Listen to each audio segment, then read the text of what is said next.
എൻ്റെ ഈശോയ്ക്കും കൃപാസനം പരിശുദ്ധ മാതാവിനും എൻ്റെ കോടാനുകോടി നന്ദി. എൻ്റെ പേര് സാൻഡ്ര സെബാസ്റ്റ്യൻ. കണ്ണൂർ ജില്ലയിലെ വാഴത്തോറമ്പ് ഇടവകയിൽ നിന്ന് വരുന്നു. ഞാനിപ്പോൾ UK നഴ്സായിട്ട് വർക്ക് ചെയ്യുകയാണ്. എൻ്റെ അമ്മയാണ് ഇവിടെ ഉടമ്പടി എടുത്തത്. 2020 ജനുവരി 24 അമ്മ ഇവിടെ ഉടമ്പടി എടുത്തത്. കൃപാസനം മാതാവ് വഴി എൻ്റെ ജീവിതത്തിലുണ്ടായ പ്രത്യേക വരങ്ങൾക്ക് സാക്ഷ്യം പറയാനാണ് ഞാനിവിടെ നിൽക്കുന്നത്. എൻ്റെ അമ്മ രണ്ടാമതായിട്ട് ഉടമ്പടി പുതുക്കിയപ്പോൾ അമ്മയുടെ നിയോഗമായിരുന്നു എൻ്റെ OET പരീക്ഷ. ഞാൻ നഴ്സിംഗ് കഴിഞ്ഞ ഉടനെ ഞാൻ OETക്ക് പോകാൻ എല്ലാവരും എന്നോട് പറഞ്ഞു. പക്ഷേ എനിക്ക് ഒട്ടും കോൺഫിഡൻസ് ഉണ്ടായിരുന്നില്ല പോകാൻ. പക്ഷേ അമ്മ എന്നോട് പറഞ്ഞു, മാതാവിൻ്റെ അടുത്ത് ഞാൻ ഉടമ്പടി എടുത്തിട്ടുണ്ട്, നിനക്ക് കിട്ടും, നിനക്ക് പോകണം, നീ പോകണമെന്ന് പറഞ്ഞു. അങ്ങനെ ഞാനും ഒരു ലൈറ്റ് ആൻഡ് ക്യാൻഡി പെയർ ചെയ്തു. ഓൺലൈനിൽ ഞാൻ ചെയ്തു. ഞാൻ ട്രെയിനിങ്ങിന് വേണ്ടി പോയി. ആ ടൈമിലെല്ലാം ഞാൻ എല്ലാ ദിവസവും രാവിലെ 5:30 പ്രതിഷീകരണ പ്രാർത്ഥന ചൊല്ലി. എനിക്ക് പള്ളിയിൽ പോകാൻ പറ്റുമായിരുന്നു എല്ലാ ദിവസവും. എൻ്റെ ട്രെയിനിങ് സെൻറ്ററിൻ്റെ അടുത്ത് പള്ളി ഉണ്ടായിരുന്നു. അങ്ങനെ ഞാൻ എല്ലാ ദിവസവും പള്ളിയിൽ പോയി. അവിടെ എൻ്റെ കൂടെ OET പഠിക്കുന്ന എല്ലാവരോടും ഞാൻ കൃപാസനത്തെക്കുറിച്ചും ഞാൻ അമ്മ ഉടമ്പടി എടുത്തിട്ടുണ്ടെന്നും ഇവിടെ നടക്കുന്ന അത്ഭുതങ്ങളെക്കുറിച്ചും എല്ലാം ഞാൻ പറയുമായിരുന്നു. അങ്ങനെ ഞാൻ 3 മാസം ട്രെയിനിങ് എല്ലാം പൂർത്തിയാക്കി. ഞാൻ 2022 സെപ്റ്റംബർ 24 ഡേറ്റ് എടുത്തു. അത് കഴിഞ്ഞ് എനിക്ക് ഹോൾ ടിക്കറ്റ് കിട്ടി. അപ്പോൾ ഹോൾ ടിക്കറ്റ് കിട്ടി അച്ഛനെ കാണാൻ പറ്റുമെന്ന് അറിഞ്ഞുകൊണ്ട് ഞാൻ ഹോൾ ടിക്കറ്റൊക്കെ ആയിട്ട് ഞാൻ ഇവിടെ വന്നു. ഹോൾ ടിക്കറ്റ് എടുത്ത് ഇവിടെ വന്നു. കൃപാസനത്തിൽ ഞാൻ ആദ്യമായിട്ട് അന്നാണ് വരുന്നത്. ഞാൻ ഇവിടെ വന്നു പ്രാർത്ഥിച്ചു. പക്ഷേ എനിക്ക് അച്ഛനെ കാണാൻ വേണ്ടി പറ്റിയില്ല. കാരണം അമ്മ ഉടമ്പടി പുതുക്കാൻ പോയതുകൊണ്ട് ഉടമ്പടി പത്രം കാണിക്കാൻ പറ്റാത്തതുകൊണ്ട് എനിക്ക് അച്ഛനെ കാണാൻ പറ്റിയില്ല. അച്ഛനന്ന് നേരത്തെ എവിടെയോ പോവുകയും വേണമായിരുന്നു. അപ്പോൾ എനിക്ക് ഭയങ്കര സങ്കടമായി. അതുമാത്രമല്ല, ഞാൻ 4 പെൻസിലുമായിട്ടാണ് വന്നത്. എനിക്ക് 4 മൊഡ്യൂളിന് യൂസ് ചെയ്യാൻ വേണ്ടിയിട്ട് 4 പെൻസിലായിട്ടാണ് ഞാൻ വന്നത്. അതിൻ്റെ 3 പെൻസിൽ എവിടെയോ നഷ്ടപ്പെട്ടു. ഇവിടെ തന്നെ ഞാൻ കുറേ തപ്പി, എനിക്ക് കിട്ടിയില്ല. അപ്പോൾ എനിക്ക് ഭയങ്കര സങ്കടമായി. ഞാൻ ഇവിടെ നിന്ന് കരഞ്ഞു. അപ്പോൾ ഇവിടെ വർക്ക് ചെയ്യുന്ന ഒരു ചേച്ചി എൻ്റെ അടുത്ത് വന്നിട്ട് പറഞ്ഞു, നീ കരയൊന്നും വേണ്ട എന്ന് പറഞ്ഞ് ആ ഫ്രണ്ടിലുള്ള മാതാവിൻ്റെ രൂപത്തിൻ്റെ അടുത്ത് ആ ചേച്ചി എന്നെ കൊണ്ടുപോയി. ഞാൻ അവിടെ ഹോൾ ടിക്കറ്റും ആ രൂപത്തെ മുട്ടിച്ച് ആ ഒരു പെൻസിലും മുട്ടിച്ച് ഞാൻ പ്രാർത്ഥിച്ചു. ഞാൻ എക്സാം എഴുതി. എക്സാമിന് എനിക്ക് ലിസണിങ് ഞാൻ പ്രാക്ടീസ് ചെയ്തുകൊണ്ടിരുന്ന ടൈമിൽ എനിക്ക് വിഷമമായിരുന്നു. പക്ഷേ എക്സാമിൻ്റെ അന്ന് എനിക്ക് ലിസണിങ് ഭയങ്കര എളുപ്പമായിട്ട് തോന്നി. പക്ഷേ റീഡിങ്ങും റൈറ്റിങ്ങും എനിക്ക് ഭയങ്കര വിഷമമായിരുന്നു. ഞാൻ എന്നിട്ടും ഞാൻ എക്സാമിന് പോകുന്ന അന്ന് രാവിലെ അമ്മ എനിക്ക് കൃപാസനത്തിലെ മാതാവിൻ്റെ തൈലം പൂശി തന്നു. ഞാൻ 4 മൊഡ്യൂളും ചെയ്തുകൊണ്ടിരുന്നപ്പോഴും കൃപാസനം മാതാവിൻ്റെ കാശുരൂപം എൻ്റെ കയ്യിലുണ്ടായിരുന്നു. ഞാൻ റൈറ്റിംഗ് ഞാൻ കറക്റ്റ് എഴുതി നിർത്തിയ ഒന്നുകൂടെ എനിക്ക് റീചെക്ക് ചെയ്യാനുള്ള ടൈമൊന്നും എനിക്ക് കിട്ടിയില്ല. ഞാൻ മാതാവിൻ്റെ ഞാൻ പേപ്പർ മടക്കി, മാതാവേ ഞാൻ നിൻ്റെ കയ്യിൽ തരുവാന്നും പറഞ്ഞ് ഞാൻ കൊടുത്തു, അവർക്ക് പേപ്പർ കൊടുത്തു. സ്പീക്കിങ്ങിനാണേലും എനിക്കിത്തിരി ടെൻഷൻ കൂടുതലായതുകൊണ്ട് ഞാൻ മാതാവിനോട് പറഞ്ഞായിരുന്നു, മാതാവ് നീ എൻ്റെ അടുത്ത് സ്പീക്കറായിട്ട് വന്നിരിക്കണം. പക്ഷെ ഞാൻ ചെന്നപ്പം ഒരു ചേച്ചിയായിരുന്നു. ആ ചേച്ചിയിലും മാതാവിനെ ഞാൻ കാണുമായിരുന്നു. കാരണം എനിക്ക് കിട്ടിയ ഒരു ടോപ്പിക്ക് എനിക്കധികം സംസാരിക്കാൻ പറ്റത്തില്ലാത്തൊരു ടോപ്പിക്കായിരുന്നു. പക്ഷേ ആ സ്പീക്കർ എന്നെ സഹായിച്ചതുകൊണ്ട് എനിക്ക് അത് ആ കറക്റ്റ് ടൈമിൽ കംപ്ലീറ്റ് ചെയ്യാൻ വേണ്ടി പറ്റി. ഒക്ടോബർ 11 എൻ്റെ റിസൾട്ട് വന്നു. ഞാൻ പരീക്ഷ കഴിഞ്ഞിട്ട് ഞാൻ എല്ലാ ദിവസവും പ്രാർത്ഥിച്ചുകൊണ്ടിരുന്നു. ഒരു ജോസഫ് അച്ഛൻ്റെ ഒരു ഉടമ്പടി ധ്യാനം കേട്ടോണ്ടിരിക്കുമ്പോഴാണ് എനിക്ക് ഫോണിൽ നോട്ടിഫിക്കേഷൻ വരുന്നത്, റിസൾട്ട് വന്നെന്ന് പറഞ്ഞ്. മാതാവിൻ്റെ ഈശോയുടെ പ്രത്യേക അനുഗ്രഹത്താൽ എനിക്ക് 4 മൊഡ്യൂളിനും എനിക്ക് B കിട്ടി. ഞാൻ ഫസ്റ്റ് ചാൻസ് തന്നെ OET പാസ്സായി. എനിക്ക് കോടാനുകോടി നന്ദി ഞാൻ മാതാവിനെ അറിയിക്കുന്നു. അത് കഴിഞ്ഞിട്ട് എൻ്റെ പ്രോസസ്സിങ്ങൊക്കെ നടന്നത് എനിക്കറിയത്തില്ല, എല്ലാം പെട്ടെന്ന് നടക്കുകയായിരുന്നു. ഓരോ പ്രോസസ്സിങ്ങിൻ്റെ ഓരോ ടൈമിലും ഞങ്ങൾക്ക് സാമ്പത്തികമായിട്ട് ഇത്തിരി ഞെരുക്കത്തിലുള്ള ടൈമിലായിരുന്നു. പക്ഷേ മാതാവ് പലരുടെയും രൂപത്തിൽ വന്ന് എനിക്ക് പ്രോസസ്സിങ്ങിന് വേണ്ടിയുള്ള പൈസയും എല്ലാം പല രൂപത്തിൽ മാതാവ് എനിക്ക് വന്ന് തരികയായിരുന്നു എനിക്ക് തോന്നി. CBTയുടെ എക്സാം ആണെങ്കിലും എനിക്ക് പ്രിപ്പയർ ചെയ്യാൻ അധികം ടൈമൊന്നും കിട്ടിയിട്ടിരുന്നില്ല. പക്ഷേ മാതാവിൻ്റെ കാശുരൂപം മുറുക്കെ പിടിച്ചുകൊണ്ടാണ് ഞാൻ ഓരോ ക്വസ്റ്റ്യനും ആൻസർ ചെയ്തത്. ഞാൻ എല്ലാ ക്വസ്റ്റ്യനും എനിക്ക് പല ക്വസ്റ്റ്യനും അറിയത്തുണ്ടായിരുന്നില്ല. എങ്കിൽ പോലും ഞാൻ മാതാവിൻ്റെ കാശുരൂപം മുറുക്കെ പിടിച്ച് ഞാൻ ഓരോ ഓപ്ഷനും കൊടുത്തു. CBTയും ഞാൻ ഫസ്റ്റ് ചാൻസിൽ പാസ്സായി. അതുപോലെ തന്നെ എനിക്ക് പറഞ്ഞിരുന്ന ഇൻ്റർവ്യൂ ഡേറ്റിനേക്കാളും പെട്ടെന്ന് അവർ പ്രീ ഷെഡ്യൂൾ ചെയ്തു. ഞാൻ അറിഞ്ഞില്ല, ഞാൻ ഡ്യൂട്ടിയിലായിരുന്നു. ഞാൻ വേറൊരു ഹോസ്പിറ്റലിൽ വർക്ക് ചെയ്തുകൊണ്ടിരിക്കുമായിരുന്നു, ഞാൻ ഡ്യൂട്ടിയിലായിരുന്നു. പക്ഷേ അതും എനിക്ക് മാതാവ് ആൾ വന്ന് എന്നോടൊരു പേന ചോദിച്ചു. അങ്ങനെ ഞാൻ പേന എടുക്കാൻ എൻ്റെ ബാഗ് തുറന്നപ്പോൾ എൻ്റെ ഫോണിൽ നോട്ടിഫിക്കേഷൻ കിടക്കുന്നത് ഞാൻ കണ്ടു. അതെല്ലാം മാതാവ് ഓരോരോ എനിക്ക് എൻ്റെ ജീവിതത്തിൽ ഇടപെടുകയായിരുന്നു, മാതാവ് എന്നെ കാണിച്ചു തരികയായിരുന്നു. അങ്ങനെ എല്ലാ പ്രോസസ്സിങ് കഴിഞ്ഞ് 2023 ഫെബ്രുവരി 16 ഞാൻ UK-യിലെത്തി. ഈ സമയങ്ങളിലെല്ലാം എന്നെ കഴിയാവുന്ന കാരുണ്യപ്രവൃത്തികൾ ഞാൻ ചെയ്തിരുന്നു. പ്രതിഷ്ഠീകരണ പ്രാർത്ഥന ഞാൻ ചൊല്ലിയിരുന്നു.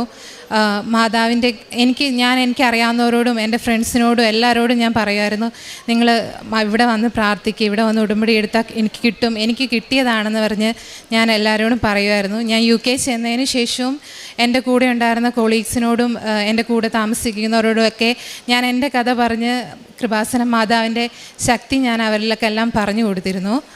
ഇനി ബാക്കിയുള്ള അനുഗ്രഹങ്ങൾ കിട്ടിയത് അമ്മ പറയും. എൻ്റെ പേര് മേഴ്സി സെബാസ്റ്റ്യൻ. ഞാൻ വായാട്ടുപറമ്പ് ഇടവക്കാരിയാണ്, കണ്ണൂർ ജില്ലയിലെ. ഞാൻ നിനക്ക് മുമ്പായി പോയി മലകൾ നിരപ്പാക്കുകയും പിച്ചളവാതികൾ തകർക്കുകയും ഇരുമ്പാടാമ്പകൾ ഒടുക്കുകയും ചെയ്യും. ഞാൻ എന്നെ പേര് ചൊല്ലി വിളിക്കുന്ന ഇസ്രായേലിൻ്റെ ദൈവമായ കർത്താവാണെന്ന് നീ അറിയേണ്ടതിന് അന്ധകാരത്തിലെ നിധിയും രഹസ്യ ധനശേഖരവും നിനക്ക് ഞാൻ നൽകും. ഈ വചനം എപ്പോഴും ഉരുവിട്ടുകൊണ്ടായിരുന്നു ഞാൻ എല്ലാ ദിവസവും പ്രാർത്ഥിച്ചുകൊണ്ടിരുന്നത്. എൻ്റെ മക്കൾക്ക് വേണ്ടിയാണ് ഞാൻ ഇവിടെ വന്ന് ഉടമ്പടി എടുത്തത്. ഞങ്ങൾ സാമ്പത്തികമായിട്ടും വളരെ ബുദ്ധിമുട്ടി ജീവിച്ചിരുന്ന കാലത്ത് മക്കളെ പഠിപ്പിക്കാൻ വിട്ടു. സാമ്പത്തികമായ ഭയങ്കര ഞെരുക്കമായിരുന്നു.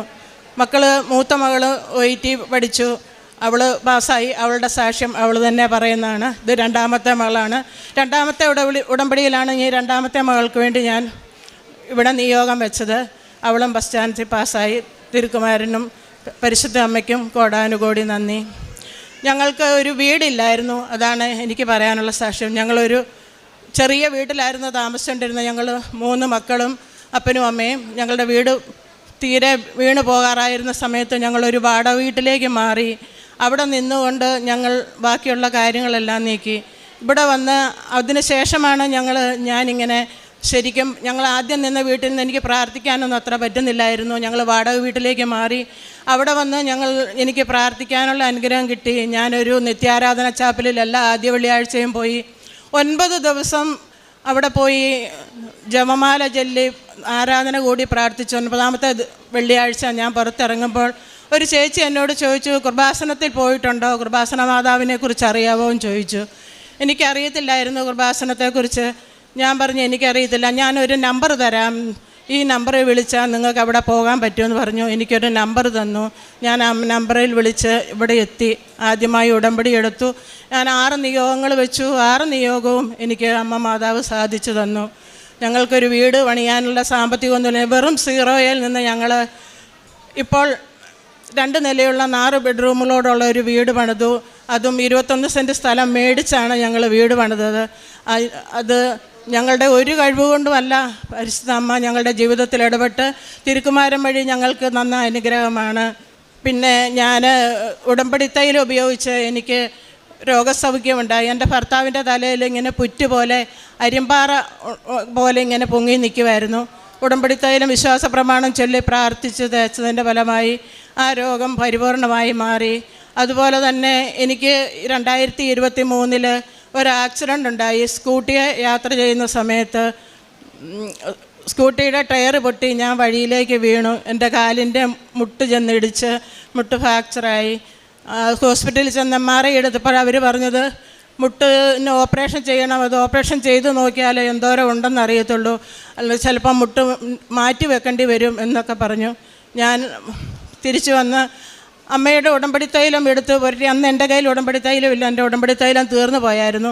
ഞാനൊരു വേറൊരു ചേച്ചിയോട് ഉടമ്പടി തൈലം മേടിച്ച് പുരട്ടി. ഞാൻ ഇത്രയേ പ്രാർത്ഥിച്ചുള്ളൂ, അമ്മയെ മാതാവേ പള്ളിയിൽ പോകാനും പള്ളിയിൽ ചെന്ന് മുട്ടയിൽ നിന്ന് പ്രാർത്ഥിക്കാനും എനിക്ക് അനുഗ്രഹം തരണം. എൻ്റെ മുട്ടിൻ്റെ വേദന മാറ്റി തന്നാൽ ഞാൻ ഇവിടെ വന്ന് ജപമാല റാലിയിൽ പങ്കെടുത്തോളാമെന്ന് പറഞ്ഞു. എങ്ങനെയാണെന്ന് എനിക്കറിയത്തില്ല. പിന്നെ ഞാൻ മുട്ടിൻ്റെ ചികിത്സയ്ക്ക് വേണ്ടി എങ്ങും പോയില്ല. എനിക്കിപ്പോൾ ഒരു രഹസ്യം, മൊത്തം മുട്ടയിൽ നിന്ന് ചെല്ലാൻ സാധിക്കുന്നുണ്ട്. അതുപോലെ തന്നെ ഈ കഴിഞ്ഞ ജപമാല റാലിയിൽ 10 മിനിറ്റ് മാത്രമേ ഞാൻ വിശ്രമിച്ചുള്ളൂ. ഇവിടുന്ന് 6:30 തുടങ്ങിയ ജപമാല റാലി 1:30 ആയപ്പോൾ അർത്തുങ്കപ്പള്ളിയിൽ ഞാൻ എത്തി. എനിക്ക് പരിശുദ്ധ അമ്മയുടെ മാധ്യസ്ഥം വഴി തിരുക്കുമാരൻ തന്ന എല്ലാ അനുഗ്രഹങ്ങൾക്കും കോടാനുകോടി നന്ദി പറയുന്നു. ഞാൻ ചെയ്യുന്ന കാരുണ്യപ്രവൃത്തി എന്ന് പറഞ്ഞാൽ ഞാനിവിടെ ഇപ്പോൾ 7 പ്രാവശ്യം വന്നു. 6 പ്രാവശ്യം ഇവിടുന്ന് പത്രം വാങ്ങി എല്ലാവർക്കും വിതരണം ചെയ്യുന്നുണ്ട്. പിന്നെ പാവപ്പെട്ട ഒരു കുടുംബത്തിന് ഞങ്ങൾ അത്യാവശ്യം ഭക്ഷണ സാധനങ്ങൾ മേടിച്ചു കൊടുക്കുന്നുണ്ട്. പിന്നെ എല്ലാ മാസവും 2 ദിവസം ഞങ്ങൾ കുറച്ച് കൂട്ടുകാർ കൂടി പൊതിച്ചോറുണ്ടാക്കി 2 വൃദ്ധസദനങ്ങളിലേക്ക് കൊടുക്കുന്നുണ്ട്. പിന്നെ എല്ലാ ആഴ്ചയിലും വൃദ്ധസദനത്തിൽ പോയി അവരുടെ തുണി അലക്കി കൊടുക്കുന്നു, അവിടെ ക്ലീനിങ് ചെയ്യുന്നു. ഇതെല്ലാം ചെയ്യുന്നു കാരുണ്യ പ്രവർത്തികൾ. എനിക്ക് പ്രാർത്ഥന ഈ ഉടമ്പടി എടുത്തതിന് ശേഷം എനിക്ക് വന്ന ഒരു മാറ്റം എന്ന് പറഞ്ഞാൽ ഒത്തിരി പ്രാർത്ഥിക്കാൻ എനിക്ക് പറ്റുന്നുണ്ട്. പ്രാർത്ഥിക്കാമെന്ന് പറഞ്ഞാൽ എത്ര പ്രാർത്ഥിച്ചാലും എനിക്ക് മടുപ്പില്ല. അല്ലെങ്കിൽ എനിക്ക് നേരത്തെ എത്ര പ്രാർത്ഥിക്കാനൊക്കെ ഭയങ്കര മടിയായിരുന്നു. ഇവിടെ വന്ന് ഉടമ്പടി എടുത്തതിൻ്റെ ശേഷം എത്ര ജപമാല ചൊല്ലി പ്രാർത്ഥിക്കുന്നു. എപ്പോഴും ഞാൻ എവിടെ യാത്ര പോയാലും മുഴുവൻ സമയവും ഞാൻ ബസ്സിലിരുന്നാണേലും ജപമാല ചൊല്ലും. എല്ലാ ദിവസവും പള്ളിയിൽ പോകുന്നുണ്ട്. ഇപ്പോൾ ഞാൻ ഉടമ്പടിയിലാണ്. 3ാമത്തെ ഉടമ്പടി ഞാൻ എടുത്തേക്കുവാണ്. എല്ലാ ദിവസവും എനിക്ക് പള്ളിയിൽ പോകാൻ പറ്റുന്നു. 15 ദിവസം കൂടുമ്പോൾ ഞാൻ കുമ്പസാരിക്കുന്നുണ്ട്, ബൈബിള് വായിക്കുന്നുണ്ട്. ഉടമ്പടി നിയമങ്ങളെല്ലാം കൃത്യമായി പാലിച്ചുകൊണ്ട് പോകുന്നു. ഞങ്ങളുടെ കുടുംബത്തിന് പരിശുദ്ധ അമ്മയും തിരുക്കുമാരനും വഴി തന്ന എല്ലാ അനുഗ്രഹങ്ങൾക്കും കോടാനുകോടി നന്ദി പറഞ്ഞ് പത്രോസ്ലീഹയുടെ 1-ാം ലേഖനം 5-ാം അധ്യായത്തിൽ തിരുവചനങ്ങൾ അരുളി ചെയ്യുന്നുണ്ട്.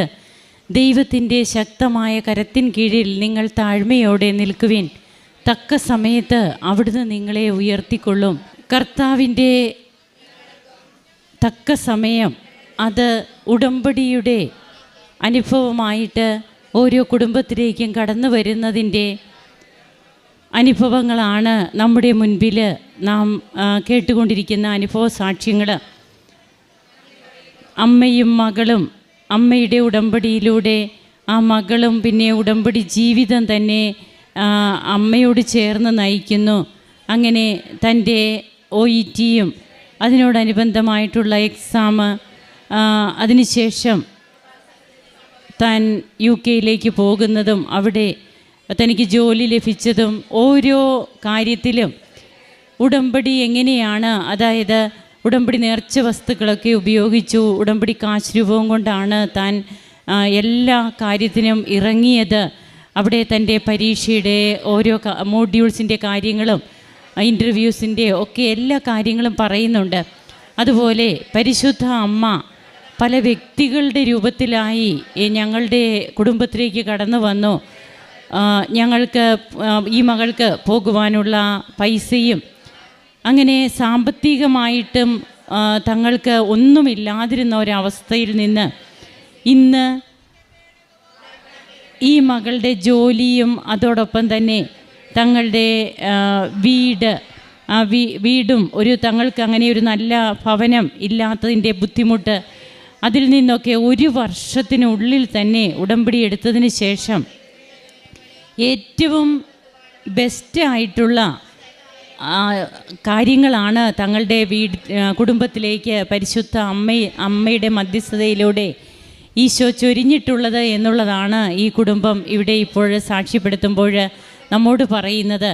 അങ്ങനെ തങ്ങളുടെ ഭവന നിർമ്മാണം, അതോടനുബന്ധിച്ച് പിന്നീടുള്ള ഓരോ കാര്യങ്ങൾ, അതുപോലെ രോഗസൗഖ്യങ്ങൾ, അതുമൊക്കെ എങ്ങനെയാണ് ഉടമ്പടി നേർച്ച വസ്തുക്കളിലൂടെ ഉടമ്പടി തൈലം പൂശി പ്രാർത്ഥിക്കുമ്പോഴൊക്കെ കിട്ടിയ അനുഭവങ്ങൾ, ഇതിനൊക്കെ കഴിയുന്നത് എന്ന് വച്ചാൽ ദൈവസന്നിധിയിൽ വിലയുള്ള വ്യക്തിയാകുവാൻ ഉടമ്പടി നമുക്ക് അവസരം നൽകുന്നുണ്ട്.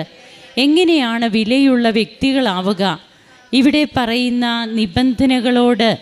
നിബന്ധനകളെല്ലാം അനുസരിച്ച് ആ നിബന്ധനകൾ പ്രകാരമുള്ള ഒരു ജീവിതം, തങ്ങൾക്ക് ചെയ്യാൻ പറ്റുന്ന എല്ലാ കാര്യങ്ങളും ചെയ്യുകയാണ് ഈ അമ്മ ഉടമ്പടി എടുത്തതിന് ശേഷം.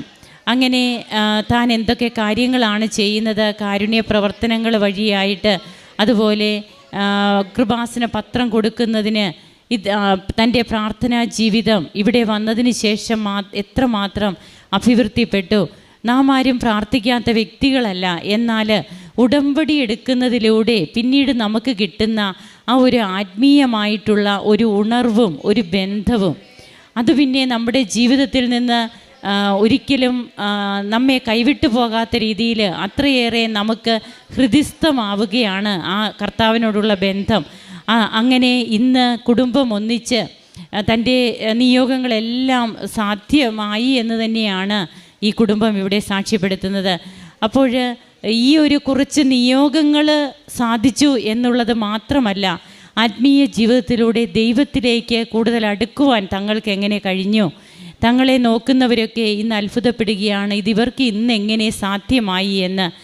നമുക്ക് നമ്മുടെ ജീവിതത്തിൽ കർത്താവിൻ്റെ തക്ക സമയത്തിന് നമ്മെ തന്നെ ക്ഷമയോടെ നിർത്താം. ദൈവത്തിൻ്റെ ശക്തമായ കരത്തിൻ കീഴിൽ താഴ്മയോടെ നിൽക്കുമ്പോഴാണ് നമുക്ക് തക്ക സമയത്ത് കർത്താവ് നമ്മെ ഉയർത്തുക. നാം തിരക്ക് പിടിച്ചിട്ട് കാര്യമില്ല, നിങ്ങൾ തിടുക്കം കൂട്ടേണ്ട എന്ന് തന്നെയാണ് തിരുവചനം നമ്മോട് അരുളി ചെയ്യുക. നമുക്ക് എത്ര നാൾ ഈശോയോടൊത്ത് ഈ ഉടമ്പടി ജീവിതത്തിൽ മുന്നേറാൻ സാധിക്കുമോ അത്രയും നാൾ ക്ഷമയോടെ നാം കാത്തിരുന്ന് കർത്താവിൽ നിന്ന് കൃപ കിട്ടുവാനായിട്ട് നമുക്ക് സന്നദ്ധരാകാം.